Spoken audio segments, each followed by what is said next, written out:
Welcome back to all of you. Today we will study coke making in integrated steel plant. Coke plant is a first plant in a integrated steel plant, and we will see detailed discussion on coke plant. This is overall flow of material in a steel plant. As you can see, this is raw material which goes to coke plant, and then coke plant makes coke. Coke is output that is fed to blast furnace. At the same time, we also feed sinter plant to blast furnace. If there is pellet plant, it also feeds to blast furnace. At the same time, we feed iron ore to blast furnace. So all these raw material goes into blast furnace, and then hot metal is produced. This hot metal is supplied to converter where chemistry is achieved, and then casting is done. After casting, this HSM mills are there to produce coils, hot roll coil. This is overall steel plant overview. In converter we use calcium oxide lime, so this is produced in lime plant, and this is used in converters. And in coke plant, this coke is produced, which is used in blast furnace as raw material for uh, different purposes. Or we will see that in detail what is purpose of coke, why it is important in blast furnace. Here we are going to see input output in coke plant. What are input? Here we feed coal as input in coke plant, and we get output of the whole plant as coke that we already seen कि हम blast furnace में इसकी use करते हैं. And the purpose of coke we will discuss a little later. And in process of producing coke, we produce coke oven gas, tar and sulfur. These are not our main product, but these are very much important. The very much important is this coke oven gas. This is very much important in steel plant. Why it is so important in steel plant? Because it extracts fuel, and its CV is very high. CV is around 4000 kilocalorie per nm cube. Any other gas that is produced in steel plant has very low CV compared to this coke oven gas. And anywhere in steel plant where fuel is required, this gas can be used as fuel. So as you have seen earlier, HSM, here we need fuel. So in furnace for heating the slabs, so we use coke oven gas after mixing with blast furnace gas. Here also we use coke oven gas, and coke oven gas can also be used for power plant as well. So there are many uses of fuel that is produced in coke plant. We are producing here, and that is being supplied. The main product is coke, but at the same time we are producing other things like coke oven gas that is being used in other plants. So if there is one technology where we produce only coke and we are not producing COG, coke oven gas, then our purpose will not be complete. So we have to get fuel for these plants from somewhere else. So it's better to produce coke oven gas along with coke, so our purpose will be fulfilled. So any steel plant where this whole operation is happening means integrated steel plant. In integrated steel plant, this coke plant will be producing coke as well as coke oven gas. So we will not see where we are using this coke oven gas to directly produce power, and we are not supplying to other departments. So here in summary, what we are seeing in coke plant is we are feeding coal that is procured by RMHS, raw material handling division. RMHS division से coal from country, within country or outside country or anywhere in the world ये खरीद के यहाँ पहुँचता है RMHS section में, and then that is being supplied to coke plant after mixing in proper proportion. So we will also discuss what is how we decide the mixing and what type of coal we use. So here we see that we are feeding coal. At the same time, if you see what is temperature of this, we are feeding at 25 degrees Celsius and output will be at 1000 degrees Celsius, around 1000 degrees Celsius. So in this process we have to give some fuel. So here we are giving fuel and air for burning, and then this is increasing the temperature of this feed coal. We are doing indirect heating. In this process we are doing indirect heating of coal, and then these are products that we get, and this waste gas that after burning is goes out of the system through chimney and goes into environment. This is overall process. Now here we will discuss what is the purpose of coke in blast furnace. So this is a diagram of blast furnace, half picture you can see. This is, and similarly if you make it full it will be like this. So in this we will discuss only half, and we will see the property why coke is being used. See why coke is being used. So it provides heat for the process. So heating that I have already said कि हम अच्छा in blast furnace what are we feeding? We are feeding coke, iron ore, pellet, sinter. These are main raw materials. And what is temperature of feeding? We are feeding at 25 degrees Celsius environment after conveying it through belt, and we are feeding from top. So and we have to increase the temperature to convert iron ore that we are feeding to iron. We are converting Fi3 plus या Fi4 plus जो oxide state में है iron और है, we are converting into Fe. So in this process this reaction doesn't happen at 25 degrees Celsius. We have to increase its temperature in the range of 1500-1600 to increase temperature at 1500-1600, then only that reaction will happen. So this coke that we are giving provides heat to increase the temperature of the system. And what is the other function? It provides reducing gas, carbon monoxide hydrogen. अब हम इसमें coke दे रहे हैं in the system, तो coke क्या बनेगा? Coke is carbon C. तो ये ऑक्सीजन या गैस से रिएक्ट करके क्या बनाएगा? वहाँ CO गैस बनाएगा, 2C करके 2CO बनाएगा. And what is this act at reducing gas. Reduce किसको करेगा? Fe प्लस स्टेट में है, ऑक्सीडाइजेशन इसको रिड्यूस करके आयरन बनाएगा. तो दिस प्रोवाइड्स रिड्यूसिंग गैस.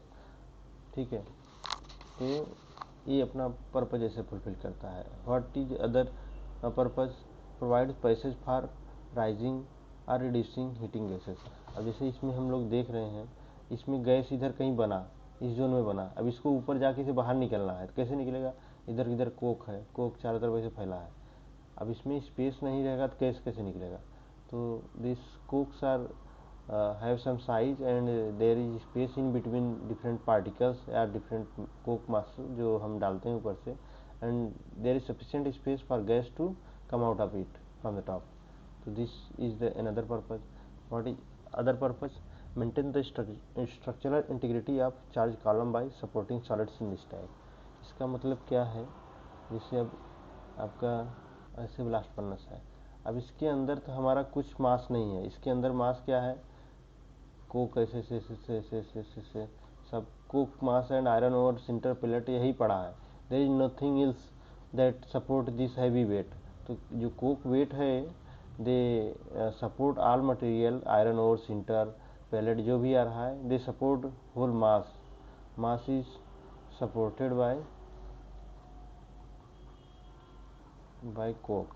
अब कोक ये अब कितना सपोर्ट करेगा नहीं करेगा उसको हम मेज़रमेंट करने का भी तरीका है, इसको हम लोग हॉट स्ट्रेंथ बोलते हैं। हॉट स्ट्रेंथ क्यों बोलते हैं इसको? हॉट स्ट्रेंथ से कोक का हॉट स्ट्रेंथ मेजर करते हैं, उसको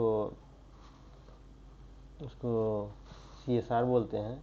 यहाँ पे देखिए जैसे मेंशन किया हुआ है, ये है, इसमें CSR प्रॉपर्टी हम लोग देखते हैं। यहाँ पे ये प्रॉपर्टी CSR मेजरमेंट करता है कि उसका स्ट्रेंथ कितना है। बहुत लो CSR हो जाएगा तो वो हैवी वेट सपोर्ट नहीं कर पाएगा। तो this way we measure the strength of the coke, and ऐसे हम this property of coke fulfils our requirement of supporting the mass. ये जो है सपोर्टिंग सॉलिड, इसमें CSR। और drain for iron slag and molten iron slag. अब जैसे इस जोन में हमारा आयरन कन्वर्ट हो रहा है। आयरन जो ये रिएक्शन हम लोग देख रहे हैं इस जोन में बना, इसको नीचे पहुंच के यहाँ पहुंचना है हॉट मेटल को। हॉट मेटल जो कि मेल्ट फॉर्म में है, लिक्विड स्टेट में इधर से इधर नीचे पहुंचना है। तो कैसे पहुंचेगा? जब इसमें पूरा ऐसे कोक रहता है, बीच बीच में पैसेज है, पोरोसिटी है, तो उस पोर्स के थ्रू यहाँ इस जोन में आ जाता है, एंड देन इट इज यहाँ टाइपिंग होल बना के we take it out from the blast furnace, और फिर then it can be transported to others converters for its treatment, and फिर कास्टिंग करके रोलिंग के लिए भेजा जा सकता है। तो this is overall process how coke is used in blast furnace and what is purpose, and कुछ प्रॉपर्टी जो हम उस लिए मेजर करते हैं। Next, now coming back to coke plant. तो ये अभी तक हम देख रहे थे कि what is the purpose of coke plant, what is purpose of coke, how we are making it. Now coming to the coke plant overview. तो कोक प्लांट में जैसे ऑलरेडी में इनपुट आउटपुट डायग्राम दिखाई दिया था। Now we will see little more कि उसमें क्या क्या सेक्शंस होते हैं, how it is divided and what how things are being handled. तो हम इनपुट में बोले थे कि कोल रहता है, तो कोल यहाँ पे है, कोल यहाँ पे हम अंदर डालते हैं। कहाँ डालते हैं? ये बैटरी में, बैटरी बोलते हैं, कोकोन बैटरी बोलते हैं। इसमें डिफरेंट ऐसे ओवन्स, हीटिंग वाल ओवन्स, ओवन हीटिंग वाल, ओवन हीटिंग वाल, ऐसे अल्टरनेट रहेगा। तो ओवन में हम लोग कोल डालते हैं, ओवन में कोल डालते हैं, हीटिंग वाल में बर्निंग होता है। एंड ये नीचे से सिस्टम हमारा दिया गया था, pipe laying, gas, fuel, air सब आने का, एंड देन हीटिंग वाल का कनेक्शन सब ये हीटिंग सिस्टम से रहता है। तो जब कंटिन्यूस हीटिंग होता है एंड हम लोग एक टाइम पीरियड के बाद कोल डालते हैं, फिर उतने टाइम पीरियड के बाद कोक बाहर निकालते हैं। That time period is decided by designer कि हम कितना फ्यूल दे रहे हैं, and based on that fuel वो टाइम पीरियड दिए रहते हैं कि इतने टाइम पीरियड बाद आप कोक को निकाल सकते हैं, अगर ये हीटिंग रेट रखते हैं तो हमारा heating rate will decide the time period for which Coke is being kept in oven. जैसे एक बार डाल दिए तो हम ओवन में कितना देर रखेंगे तो हीटिंग रेट पे डिसाइड करेगा। अब हीटिंग रेट किसी प्लांट में क्या रहेगा या कितना रहेगा, वो डिजाइनर डिज़ाइन के अकॉर्डिंग उसको चेंज कर सकते हैं, चेंज करते भी हैं। It is not fixed over in all the plants, so depending on the arrangement and amount of gas that can be thrown into the heating wall, या कितना नंबर ऑफ फ्यूल है और कितना मास हम कोल मास डाल रहे हैं, based on that this things varies. Heating rate भी बदलेगा एंड उसके साथ टाइम पीरियड भी वेरी करेगा।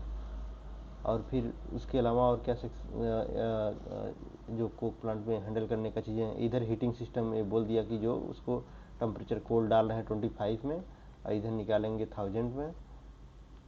तो इसको हैंडल करने के लिए जो सिस्टम दिया है ये हीटिंग सिस्टम है, ये गर्म करके उसको मास को टेम्परेचर बढ़ाता है एंड कोल को प्रोडक्ट में जो कोक बन रहा है ये वाला में बनाने में हेल्प करता है। एंड कोक बनने के बाद ये 1000 बना, 1000 में हम ट्रांसपोर्ट नहीं कर सकते, उससे पहले हमको उसको ठंडा करना पड़ता है। दिस इज ड्राई क्वेंचिंग या वेट क्वेंचिंग सिस्टम। तो we will also see that thing in later stage कि वो क्या होता है। एंड इसके साथ हम मैं कोक ओवन गैस बताया था शुरू में कि इसका आउटपुट कोक ओवन गैस है। यहाँ पे जो लिखा हुआ है rock COG, this is output. तो जब ये सब 1000 में निकल रहा है, ये 25 में हुआ था 1000 में निकल, तो ये तो कम में निकलेगा नहीं, ये भी 800 के आसपास टेम्परेचर रहता है। 800 टेम्परेचर में तो ट्रांसपोर्ट करना बहुत डिफिकल्ट है गैस को, तो उसका टेम्परेचर हम लोग रिड्यूस कर देते हैं, या it is being reduced to below 100 in different plants. तो जिससे कि बिलो 100 रहेगा कहीं पे भी तो ये हजार्ड नहीं क्रिएट करेगा, इसके लिए जैकेटिंग की जरूरत नहीं पड़ेगी, गैस का वॉल्यूम भी रिड्यूस हो जाएगा। क्यों ठंडा करते हैं, कूल करते हैं गैस, गैस कूल किया जाता है, क्यों किया जाता है, वॉल्यूम डिक्रीज, वॉल्यूम डिक्रीज होता है एंड हैंडलिंग ईजी होता है। हैंडलिंग ईजी, कैसे हैंडलिंग ईजी होता है, उसका टेम्परेचर कम हो जाएगा तो पाइप का डायमीटर जो बनाए डिजाइन करेंगे, if you calculate pipe diameter for the same amount of gas that you want to transport, तो सेम वॉल्यूम के लिए अलग अलग टेम्परेचर में वॉल्यूम का इतना डिफरेंस आएगा कि आप बिलीव नहीं कर पाएंगे कि इतना ज़्यादा हमको वॉल्यूम बढ़ाना पड़ेगा। आप सेम अमाउंट ऑफ गैस रखिए एंड प्रेशर भी सेम पे मान लीजिए आप ट्रांसपोर्ट करना चाहते हैं, फिर आप देखिए कि क्या टेम्परेचर पे कितना वॉल्यूम है। आप टेम्परेचर 800 पे रख रहे हैं, 800 मान लीजिए गैस हुआ, वही ट्रांसफर करना है आपको, तो और एक मान लीजिए 100 पे करना है, तो 100 पे करना है तो आप गैस का वॉल्यूम, ये वॉल्यूम यहाँ पे जो आएगा, यहाँ वॉल्यूम जो रहेगा वो 8 टाइम्स रहेगा। यहाँ V1 मान लीजिए तो यहाँ V2 रहे, तो V1 जो है, V1 कितना होगा, V1 will be 8 times of V2। तो समझ लीजिए कि आपका जो गैस सेकेंड केस में रहेगा, ये वाला गैस वॉल्यूम वो 8 गुना कम हो जाएगा। 8 टाइम्स किसी को डिवाइड करें मतलब कितना, आप 800 लीटर को आप उसको 100 लीटर मिला दे रहे हैं, तो इतना कम वॉल्यूम गैस को हो गया। तो वैसे पाइप का डायमीटर जो आप डिसाइड करेंगे कि बहुत ज़्यादा डिफरेंस आता है, तो फॉर द सेम पर्पज़ कि यहाँ पे हम लोग टेम्परेचर रिड्यूस करते हैं और दोनों हमारा पर्पज़ फुलफिल होता है। अब इसको टेम्परेचर कम कैसे करें, जादू तो होगा नहीं, तो there is a liquor system. तो लीकर क्यों बोल, लीकर क्या है, लीकर इज जस्ट वाटर, वो वाटर बार बार रिसाइकिल करके यूज़ करके तो उसमें अमोनिया आ जाता है, जो हमारा गैस में आता है अमोनिया नाइट्रोजन से अमोनिया बन जाता है, तो कुछ पोर्सन, तो उसी से ये फ्लशिंग कर करके वही रिसाइकिल यूज़ करते हैं, तो उसको अमोनिकल लीकर बोलते हैं। तो पानी मिक्स अमोनिया एब्जॉर्बेशन होता है, उसका सॉल्युबिलिटी वाटर में देखेंगे NH3 इन वाटर, ये कुछ रहेगा जिसकी वजह से वाटर में वो सॉल्युबल हो जाता है, तो उसको अमोनिकल लीकर हो जाता है, वो पानी प्योर नहीं रह जाता। And this is use for cooling the gas. तो इधर ओवरऑल हो गया। अब हम यहाँ पे पहले जैसे बताए थे, यहाँ पे क्या क्या सेक्शंस है, कोल है, कोल कोक, ये का मेजर पर्पस इस वाले सेक्शन में क्या हो गया, कोल आया, कोल कोक बनने के बाद वापस ले गए। और CDQ का भी देख रखा है, या जो वेट क्वेंचिंग सिस्टम इसका देख कर सकते हैं। तो यहाँ एक मोटा मोटी देख सकते हैं कि एक मटेरियल हैंडलिंग काम करना पड़ेगा, कि जो कोल लाने और कोक ले जाने का सिस्टम रहेगा, एक हीटिंग का सिस्टम करेगा, रहना चाहिए हीट करने का, एक कोल जो मशीन से डालेंगे उसको निकालेंगे एंड उसका कंटिन्यूस प्रोसेस चलता रहे, टाइम टाइम निकाले, ये एक देख रेख रहेगा। एक दूसरा देख रेख क्या रहेगा, ये जो गैस प्रोड्यूस हुआ उसको ठंडा करना एंड देन बाहर जाके उसका क्लीन करना, and this gas is fuel, so clean करने के बाद उसको वापस नेटवर्क में सप्लाई करना, दूसरे डिपार्टमेंट या जो भी कोई सेंट्रल डिपार्टमेंट तो उसको देना।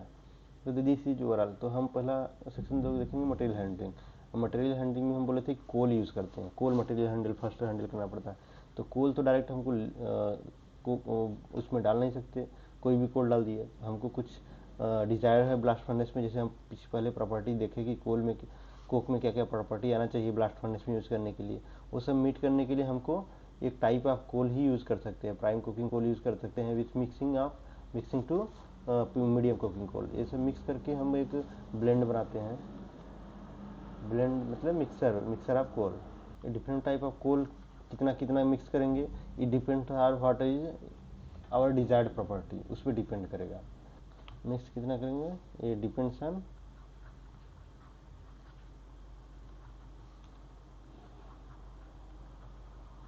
आउटपुट प्रॉपर्टी, इसका प्रॉपर्टी कोक का प्रॉपर्टी ऑफ, हमें जो कोक का प्रॉपर्टी चाहिए उस पर डिपेंड करेगा। तो एक कोक का प्रॉपर्टी अब किस पे डिपेंड करेगा, ब्लास्ट फर्नेस में डालना है तो ब्लास्ट फर्नेस का डिपार्टमेंट या जो रिक्वायरमेंट है वो थोड़ा वेरिएशन लाते हैं कि हमको ऐसा भी दे दोगे चलेगा या वैसा भी दे दोगे चलेगा, या फिर बाय डिज़ाइन में रहता है उसके अलावा भी डिविएशन रहेगा तो उस पर डिपेंड करके काम किया जा सकता है, but mostly it is well defined by designer. तो coke plant haves to keep those property in that range, तो वो ध्यान में रख के ही ब्लेंडिंग करते हैं या मिक्सिंग करके कोल जो बना रहे हैं। ये वही चीज़ लिखा है, coal characterization is important for selecting coal of. तो ये कोल करेक्टराइजेशन क्या है, वो कोल का क्या क्या डिफरेंट कोल का प्रॉपर्टी है,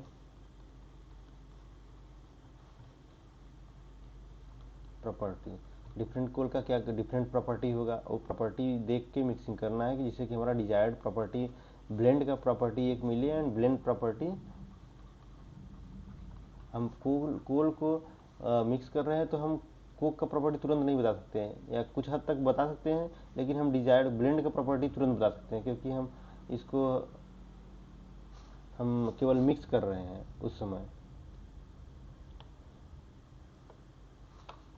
ब्लेंड कोल को मिक्स कर रहे हैं तो ये वाला प्रॉपर्टी हम जान सकते हैं। तो एक ये इसका प्रॉपर्टी हम फिक्स रखते हैं कि ये प्रॉपर्टी हमको ऐसा चाहिए, फिक्स मतलब कि हाँ एक डिजायर्ड रहता है कि इसका भी इस डिजायर्ड रेंज में इस प्रॉपर्टी आना चाहिए, then only we can use this blend to get a desired property of coke या आउटपुट जो हमारा कोक का प्रॉपर्टी है तभी मिलेगा। ए भी डिजायर्ड एक रखेंगे एंड देन ए भी डिजायर्ड एक आएगा, नहीं तो दोनों नहीं आएगा, इसलिए इम्पोर्टेंट होता है ऐसे। और इसके साथ साथ हम कुछ भी मिक्स करते जाएं, आप पैसे का ख्याल ही नहीं रखें तो हमारा तो घाटा लग जाएगा कंपनी को, या जो भी टेक केयर कर रहा है उसका तो कुछ कंपटीशन में रहेगा नहीं। तो cost is very important in every step that we take, या जो भी किसी भी डिपार्टमेंट में या किसी भी प्लांट में रहे, हर डिसीजन का बेसिस कास्ट तो रहेगा ही। और हम टाइप ऑफ कोल, कितना टाइप ऑफ कोल अपने पास रख सकते हैं और कितना रख सकते हैं वो भी वेरी कर सकता है। स्टॉक अवेलेबिलिटी कि कहाँ पे स्टोर करना है, कितना स्टोर करना है। अब हाँ 50 किस्म का तो कोल रख नहीं सकते, और कोई रखें तो ख़त्म नहीं होगा जिसका गारंटी नहीं ले सकते, तो ख़त्म होगा। Based on that people have to change the blend and उसको डिसीजन लेके काम करना पड़ेगा। जो कोल करेक्टराइजेशन बोल रहा था, ये कुछ प्रॉपर्टीज़ है कोल का, फिजिकल केमिकल दैट वी या people have to take care while working on it. तो केमिकल प्रॉपर्टी है, केमिकल प्रॉपर्टी में प्रॉक्सिमेट एनालिसिस, अल्टीमेट एनालिसिस, वो देखेंगे हम क्या होता है, क्या क्या करते हैं। फिजिकल एनालिसिस में फिजिकली क्या क्या उसका चीज़ देखा जा सकता है, उसका साइज जीआई टेस्ट एक होता है जिसमें साइज का टेस्टिंग करते हैं, या और उसका रियोलॉजिकल प्रॉपर्टी फ्लूइडिटी की कैसा है, ये डिफरेंट टेस्ट का नाम है। रियोलॉजिकल प्रॉपर्टी उसका डायलोमीटर से मेजर करते हैं। ये प्रॉपर्टी क्या है, एग्लोमेरेशन प्रॉपर्टी, ये केकिंग इंडेक्स, क्रूसिबल इंडेक्स, ये सब प्रॉपर्टी जो है ये जो बताए कि बैटरी में हम कोल डालते हैं,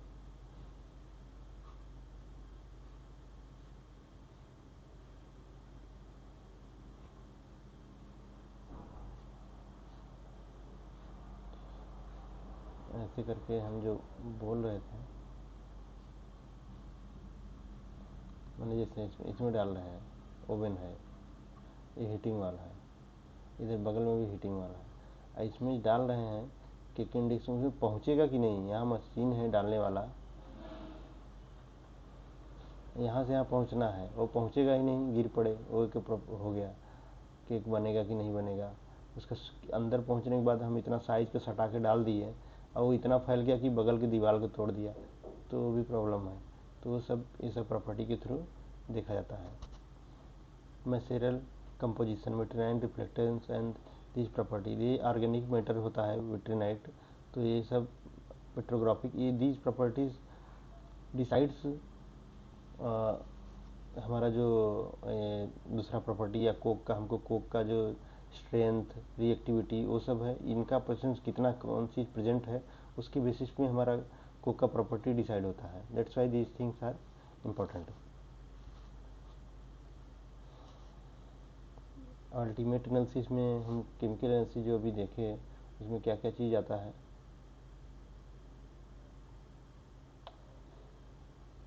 अल्टीमेट एनालिसिस में हम लोग कार्बन एलिमेंटरी एनालिसिस होता है एक्चुअली अल्टीमेट, तो उसमें पूरा ब्रेक करके पूरा चेकिंग किया जाता है, तो केमिकल एनालिसिस है। तो उसका ब्रेक करके oxygen, nitrogen, sulphur in coal on dry dash free. तो इस बेसिस पे उसका ये एलिमेंटल एनालिसिस किया जाता है। ये एलिमेंटल एनालिसिस है।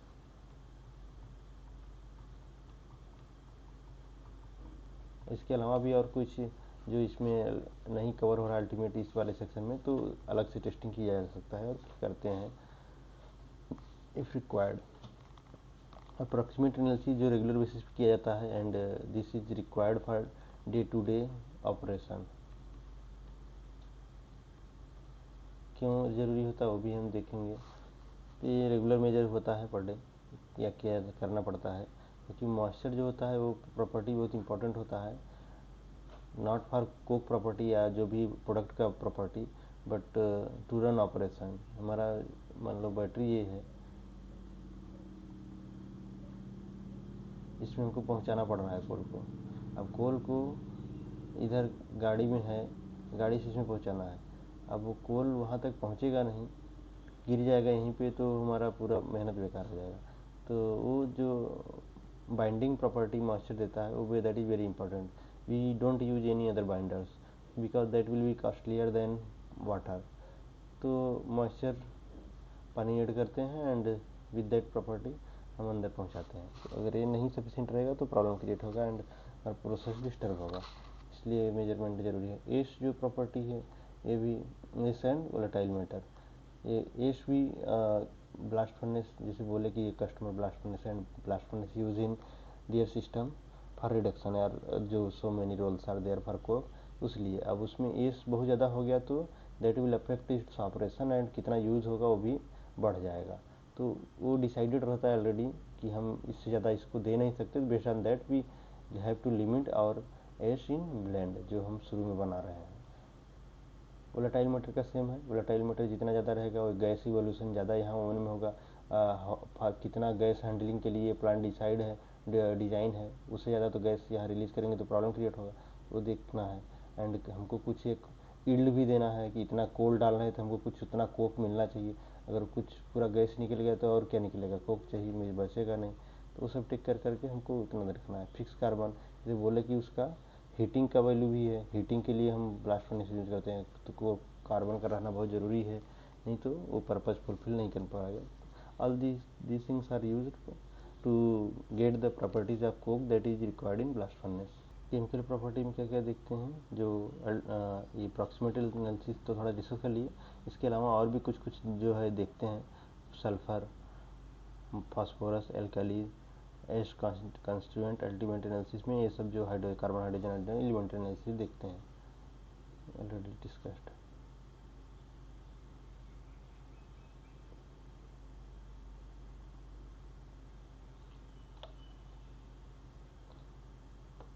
अब कुछ केमिकल हैं जिसका हमें डाउन स्ट्रीम में इफेक्ट दिखता है। कोल में जो एश रहेगा वही आगे कोक में एश पहुंचेगा और वो एश आगे ब्लास्ट फर्नेस का ऑपरेशन में इम्पैक्ट करेगा। तो इसलिए हमको और भी साथ में कुछ उसका एसिडिक रहता है, तो ब्रिक्स रिफ्रैक्ट्री वो सबको भी डैमेज कर सकता है। तो इसलिए इसका भी लिमिट एक ज़रूरी होता है कि इससे ज़्यादा नहीं रखना है। Coal is major source of sulphur, जो हॉट मेटल में सल्फर आता है एंड देन कन्वर्टर के बाद उधर डिसल्फ्राइजेशन प्रोसेस किया जाता है, सल्फर निकालना पड़ेगा हॉट मेटल से। अब आयरन में हॉट मेटल बनाए,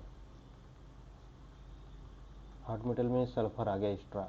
अब सल्फर के साथ तो हॉट मेटल से कास्टिंग नहीं कर सकते because that will create more problem. तो हमको हॉट मेटल से सल्फर को रिड्यूस एलिमिनेट करना पड़ता है, बहुत कम करना पड़ेगा, reduce sulphur in hot metal.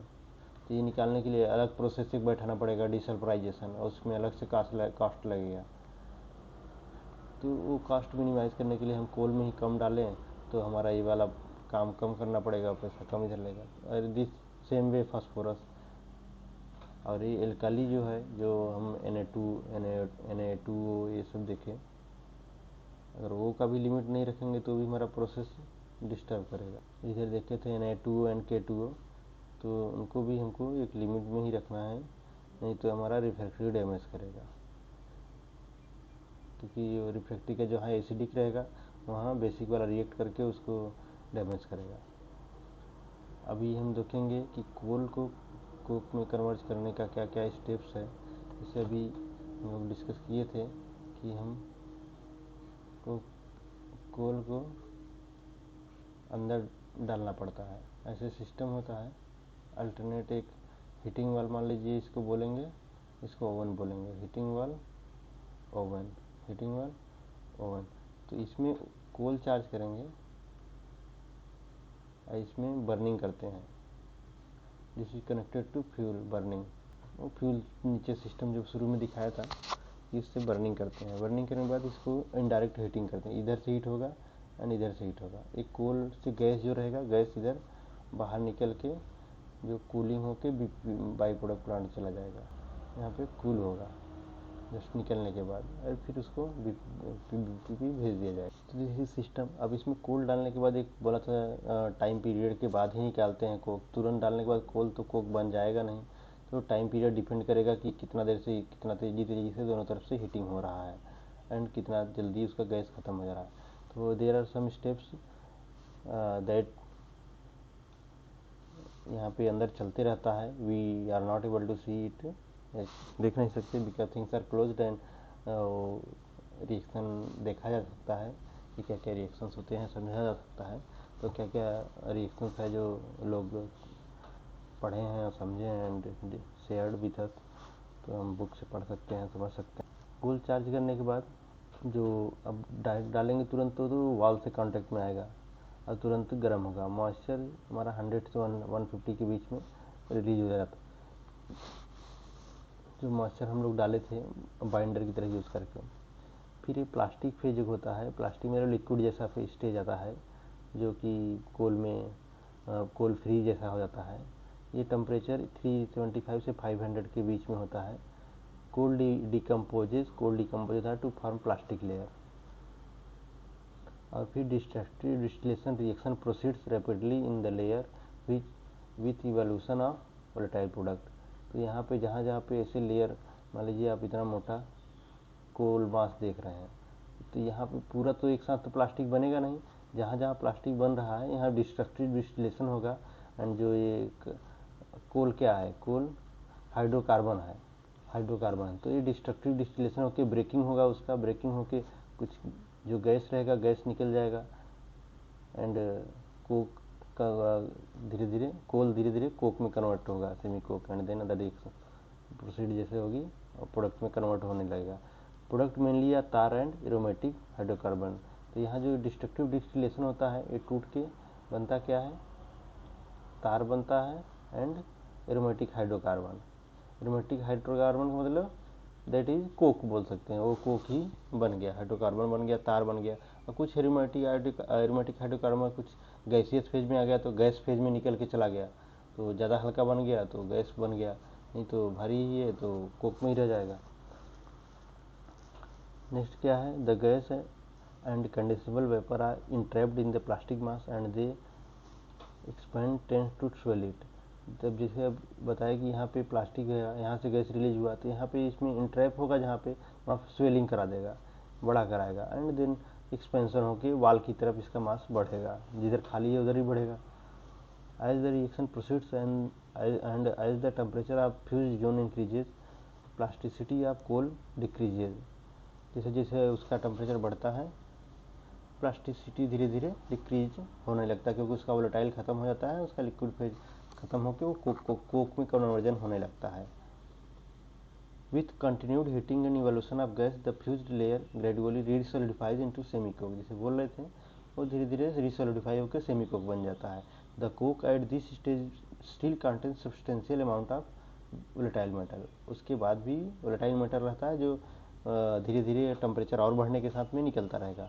इसके बाद क्या होता है, श्रिंकेज होता है। कोल मास जो फैला था यहाँ पे, स्वेलिंग हुआ था, अब धीरे धीरे श्रिंक होगा। The coke stabilization takes place at temperature increases from 500 to 1100 degree Celsius with evolution of gas and little tar. इस स्टेज में क्या होता है, थोड़ा थोड़ा गैस निकलेगा एंड कोक मास का यूनिफॉर्म टेम्परेचर थोड़ा बनेगा एंड तार थोड़ा निकलेगा एंड गैस निकल के वो स्टेबलाइज होगा मास।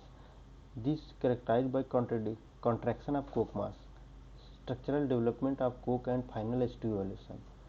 तो इसमें कोक मास का कॉन्ट्रैक्शन होगा, जो स्वेल होकर वाल की तरफ थोड़ा गया था, अभी थोड़ा सा और कम हो जाएगा उसका विड्थ एंड हाइट, और उसमें फीचर्स या गैप्स बोल सकते हैं, टूट, मान लीजिए इतना बड़ा ऐसा कोक मास दिख रहा था, इसमें ऐसे ऐसे ऐसे ऐसे क्रैक्स आ जाएंगे, क्रैक्स आ जाएंगे। और हाइड्रोजन हाई टेम्परेचर होने पे फिर जो क्रैकिंग रिएक्शन हो रहा था, तो ये रिएक्शन हो रहा था, इसमें एरोमेटिक हाइड्रोकार्बन जो बन रहा था, इसमें से और टूटेगा या रिएक्शन होगा तो हाइड्रोजन इवोल्यूशन होगा। तो हाइड्रोजन फ्री हाइड्रोजन निकल के फिर हाइड्रोजन गैस बन के जो इधर गैस जा रहा था, इसी में हाइड्रोजन भी आ जाएगा और हाई टेम्परेचर में रिएक्शन होता है। At this stage, final reaction take place.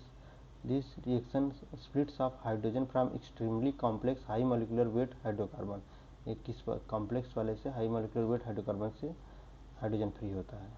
With increasing temperature Coke mass shrinks with development of shrinkage cracks.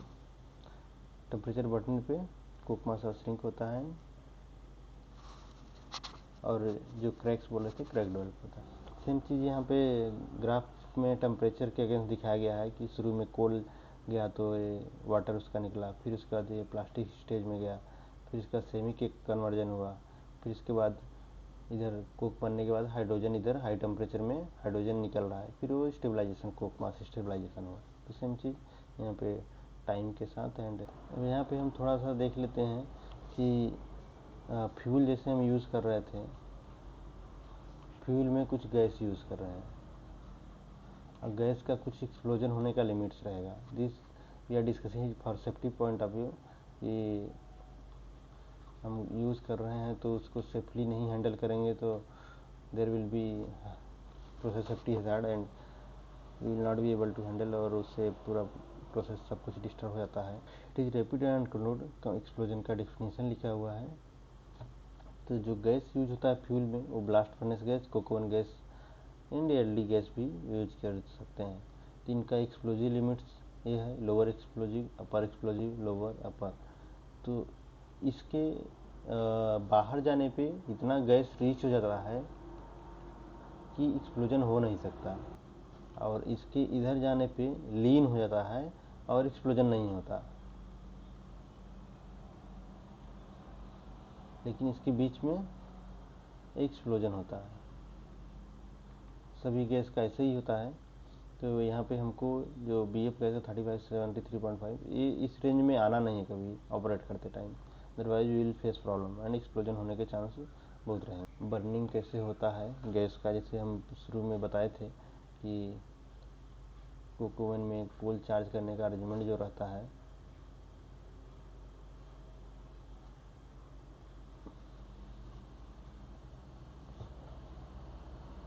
Heating वाल ओवन हीटिंग वाल ऐसे रहता है। अब यहाँ पे हम लोग बर्निंग करते हैं, तो बर्निंग करने जो इधर गैस आ रहा है एंड एयर आ रहा है, वो आता कैसे है, उसका अरेंजमेंट यहाँ पे दिखा रहे हैं, थोड़ा समझ में आएगा। तो गैस यहाँ पे ये गैस लिखा हुआ है, ये गैस इधर से आया, ये बी एफ गैस है, ठीक है। तो बी एफ गैस इधर से आएगा एंड साइड में ये दोनों कनेक्शन नहीं है, यहाँ से एयर आएगा, यहाँ पे बर्निंग, यहीं पे फर्स्ट मीटिंग यहाँ पे होगा फ्यूल एंड एयर का, और पहले कहीं हो जाएगा मीट तो वहीं पे जल जाएगा। That's why they meet at burning point, इसको फ्लू बोलते हैं, फ्लू। तो यहाँ पे बर्न होने के बाद ये फ्लू नंबर 1 है, बर्न होने के बाद फ्लू नंबर 2 में गया और इसका इसमें सक्शन में रहेगा। This will be connected to chimney. अब कनेक्शन कैसे होगा थोड़ा आगे देखेंगे, या नहीं तो उसको मैं समझा दूंगा कि कैसे इसका कनेक्शन रहेगा। एंड देन ये ड्रॉप माइनस में प्रेशर इसका रहेगा, नेगेटिव प्रेशर, इधर से जलने के बाद पॉजिटिव से इस तरफ आएगा प्रेशर से, एंड देन ये खींच के बाहर निकाल के लेके चला जाएगा। तो दिस इज अरेंजमेंट। ऐसे ही जितना भी फ्लू रहेगा उसमें से 50% जलेगा एंड 50% से शक्कर के बाहर जाता रहेगा। Not all can burn, because सब में बर्न करेगा तो ये वेस्ट गैस की तरफ से जाएगा, ऐसा डिज़ाइन में उसको देते हैं कि एक में बर्न होगा बगल में से जाएगा वेस्ट गैस। तो चाहे जितना नंबर ऑफ फ्यूल रहे, नंबर ऑफ फ्लू रहे, तो ऐसे ही अरेंजमेंट रहता है। गैस कंपोजिशन ये इस एस्पेक्ट से इम्पोर्टेंट है कि जैसे हम यहाँ पे कोक प्लांट में मैं शुरुआत में कोक ओवन गैस का इम्पोर्टेंस बताया था, वाई इट इज़ इम्पोर्टेंट। तो यहाँ पे इम्पोर्टेंस का कंपेरिजन थोड़ा सा किया हूँ, ठीक है। तो यहाँ पे देखिए कोक ओवन गैस है, COG गैस। COG ये कोक प्लांट में प्रोड्यूस होता है। ये ब्लास्ट फर्नेस गैस, ये ब्लास्ट फर्नेस में प्रोड्यूस होता है। All this are within a steel plant. जैसे शुरुआत में दिखाया था कि कोक प्लांट है, coke plant supplies to blast furnace, coke supply करता है। लेकिन दोनों जगह बाई प्रोडक्ट में कुछ कुछ बनता है। इसका मेन प्रोडक्ट हॉट मेटल है, ये फी बना रहा है, लेकिन साथ में ये भी बन जाता है। लेकिन इसका और इसका गैस का कंपेरिजन कर रहे हैं, फ्यूल का कितना पावर है। तो यहाँ पे देखेंगे इसमें बर्निंग का हाइड्रोजन बर्न करता है, मेथेन बर्न करता है, CO भी बर्न करेगा, ए भी बर्न करेगा, इथेन ए भी बर्न करेगा, ये नहीं बर्न करेगा, ये नहीं बर्न करेगा, ये नहीं बर्न करेगा, ये नहीं बर्न करेगा, ये तो गैस का कोई भी मान लीजिए नहीं बर्न करेगा। इसमें क्या है, ये बर्न करेगा, ये बर्न करेगा, ये नहीं बर्न करेगा, ये नहीं बर्न करेगा, ये भी नहीं। तो इसमें दो बर्न करेगा, दोनों का परसेंटेज दोनों को मिलाएंगे कितना है, 30% के आसपास। इसमें देखिए,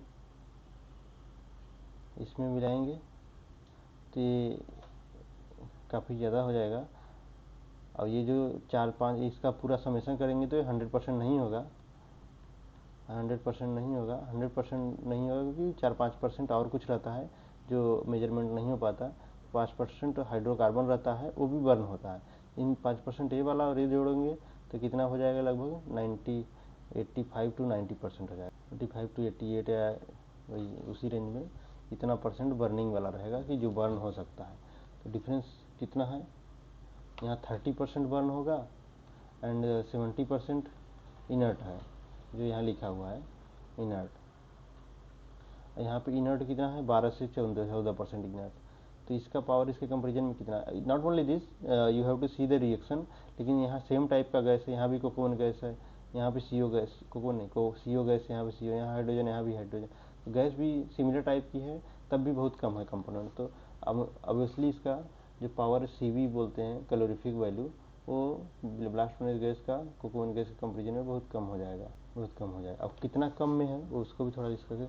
इसका जो CV होता है वो 4000 किलो कैलोरी पर NM3 इसके आसपास रहता है। इसका रहता है 800-900 किलो कैलोरी पर NM3, ऐसे इतना डिफरेंस रहता है। इसलिए पूरे स्टील प्लांट में कोक ओवन गैस का बहुत इंपॉर्टेंस रहता है। अब जैसे कोक बनाते हैं हम लोग, दिखाए कि यहाँ पे ऐसे बनाए, इधर से कोल डालें, इधर से कोक निकालें। कोक का टेम्परेचर हम बोले थे शुरुआती में ही कि 1000 डिग्री सेल्सियस के आसपास रहता है, कहीं भी रहेगा इस रेंज में रहेगा, 980, 990, 1000, 1050। बहुत ज़्यादा तो टेम्परेचर हैंडल नहीं कर सकते, जितना हमारा पर्पज़ फुलफिल हो जाए, टेम्परेचर कम रहे, वही हमारा कोक बनाने का मतलब है। तो इसके बाद 1000 भी is also too much, so we have to cool it to environment temperature. Room temperature में कूल करना पड़ेगा, कितना लाना पड़ेगा, 25 या कुछ ऐसा कि हमें हैंडलिंग टेम्परेचर। बेल्ट में लिमिट 200 के आसपास रहती है कि कन्वेयर बेल्ट में अराउंड 200 डिग्री सेल्सियस तक ला लोगे तो भी काम हमारा हो जाएगा। तो इसके लिए दो सिस्टम से कूलिंग करते हैं। एक wet quenching system, wet quenching में वेट में क्या है, हम किस चीज़ से कूल करते हैं, तो तेल से करना तो महंगा ही पड़ेगा, तेल उसका कलर CPCV वो सब तो रहता नहीं ज़्यादा। तो best way is to use water, तो वाटर से कूलिंग करते हैं। तो वाटर से वाटर डायरेक्टली से ग्रेविटी से डाल देते हैं and then water drain out हो जाता है एंड देन कोक ठंडा हो जाता है, वाटर टेम्परेचर मास हीट ट्रांसफ़र होकर फिर उसको ले जाके एक वार्फ बोलते हैं, वार्फ जहाँ पे कोक को रख देते हैं कुछ घंटे के लिए। तो कुछ घंटे के लिए रखने का पर्पज़ होता है कि ये तुरंत तो एकदम ठंडा हो नहीं जाएगा, कोक मास टेम्परेचर रहेगा एंड देन जो पानी उसमें मॉइस्चर थोड़ा गया है, मॉइस्चर थोड़ा उड़ जाएगी, इवेपोरेट हो जाएगा रखने के बाद। तो उसमें कोक मॉइस्चर जो आएगा, कोक मॉइस्चर थोड़ा रिड्यूस हो जाएगा। कोक मॉइस्चर रिड्यूस हो जाएगा तो ब्लास्ट फर्नेस को फ़ायदा होगा। ब्लास्ट फर्नेस का भी जो कोक का कुछ प्रॉपर्टी बोले थे कि वो उसको चाहिए होता है, ब्लास्ट फर्नेस को जिस तक नहीं दे सकते, अदरवाइज उनका प्रोसेस डिस्टर्ब होगा। तो इसके लिए वो मॉइस्चर एक लिमिट के रेंज में रहना है, तो जितना कम रहेगा उतना अच्छा रहता है। सेकेंड प्रोसेस जो है सेम पर्पस के लिए कुछ और भी साथ में पर्पस फुलफिल कर देगा। जो हमारा मेन पर्पस था ठंडा करना वो तो करेगा ही, दूसरा भी पर्पस फुल कर देगा। ये क्या है? Dry quenching. ड्राई क्वेंचिंग मतलब नाम से जैसे अपीयर हो रहा है, नाम से में सूखा, तो इसमें क्या क्या रहेगा? इसे गैस से कूलिंग होता है। गैस क्या रहता है? नाइट्रोजन रहता है। अब नाइट्रोजन इतना कहाँ से लाएंगे? नाइट्रोजन एक्चुअली कहीं से लाते नहीं, इसमें एयर डालते हैं अंदर, और एयर में से जो एयर में क्या है? 78% नाइट्रोजन है, बाकी कुछ कुछ है oxygen and some other components. तो ऑक्सीजन वाला पोर्शन का जो 20% प्लस है उसको अंदर ही जला लेते हैं। और कार्बन इसमें डाले, कोक तो कार्बन है, कोक डाले, कोक क्या है?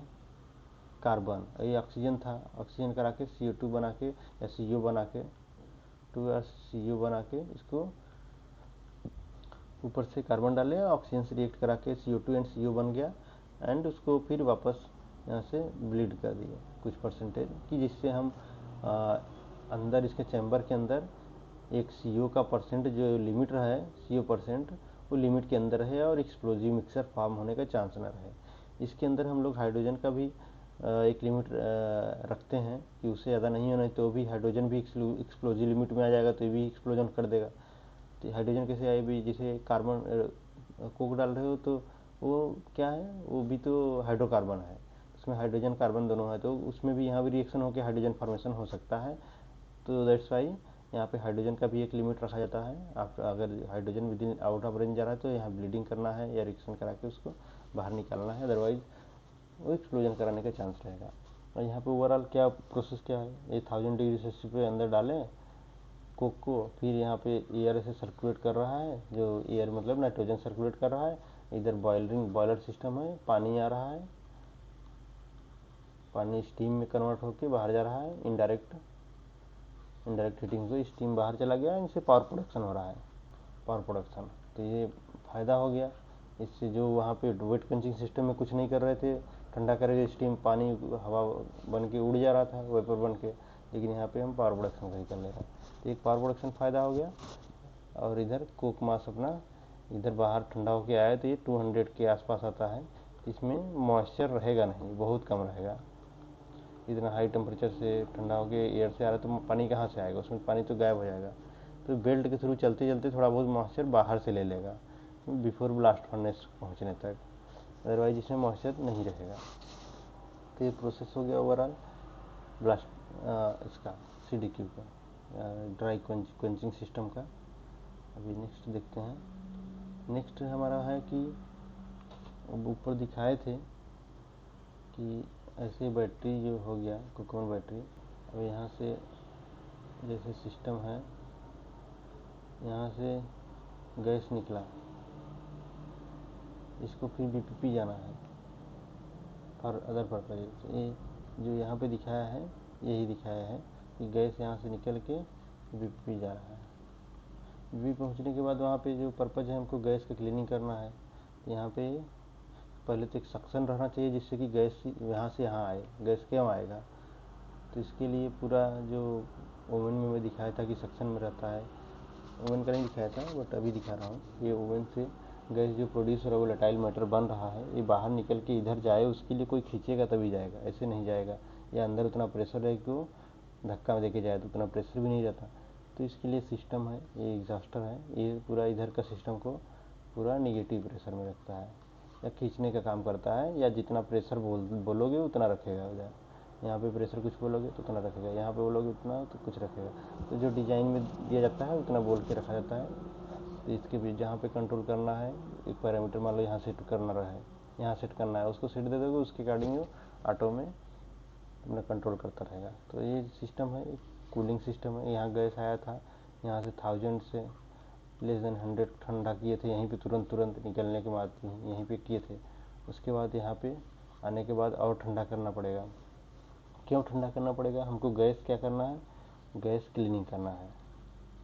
क्लीनिंग कैसे करेंगे? गैस क्लीनिंग करेंगे वो पानी से स्क्रबिंग करेगा। वाटर स्क्रबिंग में क्या होता है, वो सॉल्युबिलिटी का कॉन्सेप्ट यूज होता है। सॉल्युबिलिटी मतलब कि वो मास ट्रांसफ़र। अब गैस है, गैस में कुछ चीज़ मिला हुआ है, कुछ और गैस है कि जो आगे चाहिए नहीं मेरे को, लेकिन ये पानी में डालने पे जो गैस चाहिए नहीं वो पानी में इधर वाटर में थोड़ा आ सकता है।